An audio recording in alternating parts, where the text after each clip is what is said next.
ये बात तो शायद सबने ही सुनी होगी कि बस वीडियोस देखो और पैसे कमाओ, है ना? लेकिन क्या ये वाकई सच है या सिर्फ एक धोखा? चले आज इसी बात की तह तक पहुंचते हैं। सोचें जरा, रोज के $100, वो भी सिर्फ ऑनलाइन वीडियोस देखकर। यूट्यूब हो या टिकटॉक, हर जगह यही दावा नजर आता है। अब सच पूछें तो ये सुनने में इतना जबरदस्त लगता है ना कि यकीन ही नहीं आता। और बस इसीलिए हमने सोचा कि क्यों ना खुद ही इसकी पड़ताल की जाए। तो असल सवाल तो यही है कि क्या ये सब सच है भी? मतलब क्या कंपनियां वाकई किसी को सिर्फ वीडियोस देखने के पैसे देंगी? इसी का जवाब ढूंढने के लिए हमने 4 मशहूर ऐप्स को टेस्ट किया। तो आइए देखते हैं कि इन टेस्ट्स में क्या सामने आया। तो सबसे पहले हमने टेस्ट किया freecash.com को। इसका नाम बहुत सारी ऑनलाइन वीडियोस में आता है और दावे भी काफी बड़े बड़े हैं। लेकिन जब हमने इसे खुद आजमाया तो कहानी बिल्कुल ही अलग निकली। देखें, वादे और हकीकत में यहां जमीन आसमान का फर्क था। फ्री कैश का दावा था कि वीडियोस देखकर पैसे मिलेंगे, लेकिन मजे की बात यह है कि प्लेटफॉर्म पर वीडियोस देखने का कोई ऑप्शन था ही नहीं।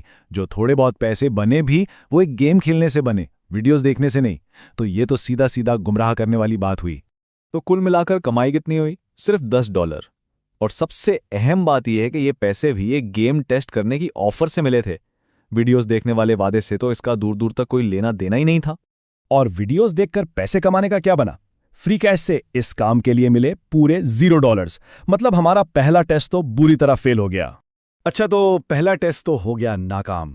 अब चलते हैं दूसरी किस्म की ऐप्स की तरफ। ये वो ऐप्स हैं जो लोगों के डेटा के बदले में पैसे देने का वादा करती हैं। इसके लिए हमने 2 मशहूर ब्राउज़र एक्सटेंशंस को टेस्ट किया, स्वॉश और ब्रेव। तो पहले स्वॉश की बात करते हैं। ये क्रोम एक्सटेंशन है और इसका दावा सुने, यूट्यूब वीडियोस देखने पर $120 तक मिल सकते हैं। $120। ये दावा इतना बड़ा था कि इसे टेस्ट करना तो बनता था। तो हमने इस एक्सटेंशन को पूरे 4 दिन इस्तेमाल किया। और नतीजा क्या निकला? कुछ भी नहीं, 1 पैसा तक नहीं। साफ लफ्जों में ये ऐप बिल्कुल काम ही नहीं करती। तो इस्तेमाल करने वाले को तो कुछ नहीं मिला, ठीक। लेकिन इस ऐप को क्या मिला? सारा का सारा ज़ाती data, search history, social media पे क्या क्या जा रहा है, ब्राउज़र की हर एक्टिविटी, और हद तो ये है कि माइक्रोफोन तक की रसाई। ये पैसे के बदले डेटा का सौदा नहीं है, ये तो सीधा सीधा धोखा है। तो हमारा फैसला, इससे दूर ही रहें। स्वॉश ना सिर्फ किसी काम की नहीं बल्कि ये प्राइवेसी के लिए भी एक बहुत बड़ा खतरा है। अच्छा, अब ब्रेव ब्राउज़र की तरफ आते हैं। सवाल ये था कि क्या लंबे अरसे तक इस्तेमाल करने से कुछ फ़र्क पड़ता है?